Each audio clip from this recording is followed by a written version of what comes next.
Hello, hey, what's up guys? Welcome back to my channel. My name is Zack AZV. So hari ni aku punya video berkenaan dengan berbaloi ke kalau korang tunggu dekat KLIA ni. Okay, contoh ni aku akan bagi tips bagi tips. Sekarang ni aku dekat KLIA. Okay, boleh tengok sini. Okay, dekat KLIA Bandar Baru Salak Tinggi. Okay, aku nak kongsikan dengan korang.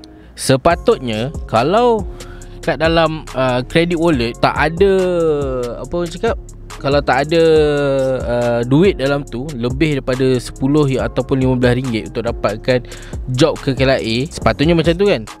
Tetapi aku ni lain sikit. My first trip adalah ke KLIA dan terkejut juga sebab credit wallet aku credit wallet aku negatif RM57.70. So masih lagi boleh dapat masih boleh dapat job lah dekat KLIA. Aku pun tak tahu macam mana, tapi kalau dalam sistemnya sepatutnya tak boleh kan. Sebab aku tak suka sangat kat KLIA ni. Sebabnya adalah dia membazir masa. Satu, dia membazir masa. Dan kalau orang tahulah, siapa yang tahu yang pernah buat Grab, dia tahu timing is number one. Sebab apa? Contoh kalau kita berada di sekitar Kuala Lumpur ataupun Klang Valley area, 1 jam bersamaan dengan RM20 lebih lah. Sebelum ni 32 hingga RM36. Sekarang dia dah kurang dalam 20 ke RM25 lah sejam. Tapi memandangkan bagusnya dekat Malaysia sekarang ni adalah turis ramai dekat Malaysia sekarang. Dan specifically dekat area Kuala Lumpur, situ job-job orang-orang foreigner sangatlah besar, high fare, sangat berbaloi. So contoh sekarang ni kat KLIA, korang tahu tak kena tunggu berapa jam? Okay, tahu kena tunggu berapa lama? Okay, sekarang ni aku punya nombor giliran 1715. Aku orang yang ke 1715 kereta yang kena tunggu queue. Ambil masa 255 minit. Berapa jam tu? Lama, 4 ke 5 jam. Tapi kalau 1700 ni, kalau dia keluar 1700 ni, my suggest is jangan tunggu di KLIA. Buang masa korang. Sebab untuk first job tadi dapat RM53.30. Okey, RM53.30 tak berbaloi kalau korang tunggu sini 4 jam ataupun 6 jam. Kalau korang tunggu sini hanya untuk dapatkan fare yang sama. So basically pergi ulang alik lebih kurang dalam 100 lebih je. So kalau macam korang main dekat area KL, dalam 4 jam dah dapat dah 100.5, 130 tu confirm dah dapat dah. Kalau korang main area KL lah, kawasan-kawasan high fare. So macam sekarang ni kan, kalau korang dah tersangkut dekat area KLIA ni, apa benda yang korang buat? Apa benda yang korang perlu buat adalah korang pergi ke sini. First thing first adalah korang pergi ke sini, leave queue. Tak boleh tunggu, membazir. Leave. Yes, membazir. Buang masa, buang tenaga. Tak ada buang tenaga, basically dapat rehat lah. Tapi first and then second adalah korang pergi ke MD, see changes. Okay, ni ada apa orang cakap, MD yang baru ni kan. So tak perlu, tak kisah. Ada rahsia kat situ. Okay, so kita pergi ke arah Batu Cave lah. Kita ambil Batu Cave.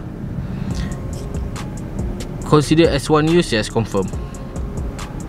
Alright, so sekarang ni korang tekan je MD ni. Dan ke mana korang nak dapat job? Berdekatan adalah area Salak Tinggi lah, area Sepang. Dan selalunya kalau yang nak paling senang, cuma jauh sikit lah, lebih kurang 20 km daripada KLIA, adalah di Putrajaya. Putrajaya di area mana? Putrajaya di area Masjid Putra. Betul-betul dekat dengan roundabout besar tu, dekat dengan office Perdana Menteri, pejabat Perdana Menteri sendiri. Area situ korang boleh tunggu situ, sebab kat situ ramai juga foreigner yang nak balik ke KL. Kebanyakannya nak ambil job kat situ. Dan dia punya fare pun tak adalah teruk. Untung bersih lebih kurang 20. Kalau dapat rezeki, dapatlah RM30 ke daripada Putrajaya ke KL.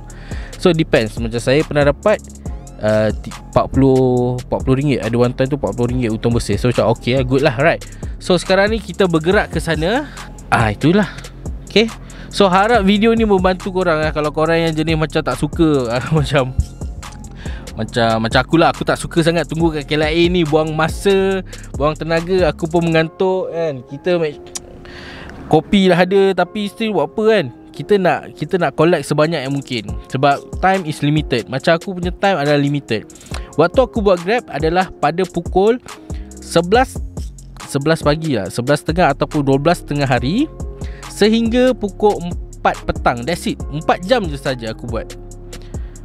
Aku buat kerja Grab ni 4 jam je sehari. Tak banyak, tak lebih, tak kurang.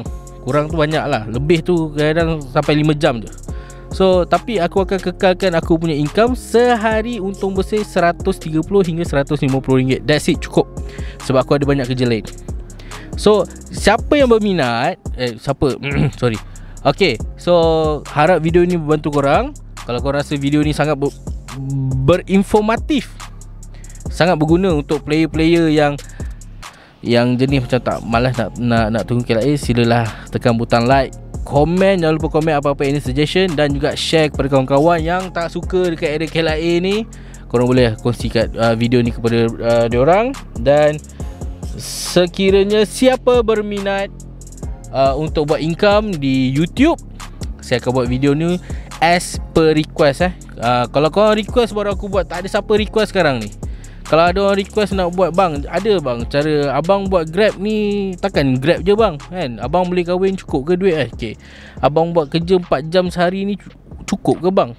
Saya ada income lain. Dan kalau siapa minat, saya boleh ajar diorang, ajar korang lah. Kalau siapa yang korang minat nak jadi YouTube ke, sebab kebanyakan saya dah join community YouTube dekat Facebook pun, banyak yang flop tu maksudnya apa, diorang tak berjaya income yang diorang nak. Ada yang saya kenal YouTube channel dia daripada 2012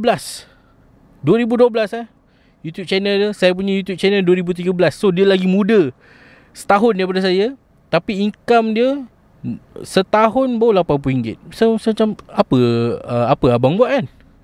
So ada silap yang saya boleh bantu, ada yang ikut algoritma juga. Tapi saya akan cuba sedaya upaya saya untuk membantu korang di luar sana untuk menambahkan income lagi. Dan saya akan tu sajalah. Alright, sekian saja daripada saya. Assalamualaikum. Ciao.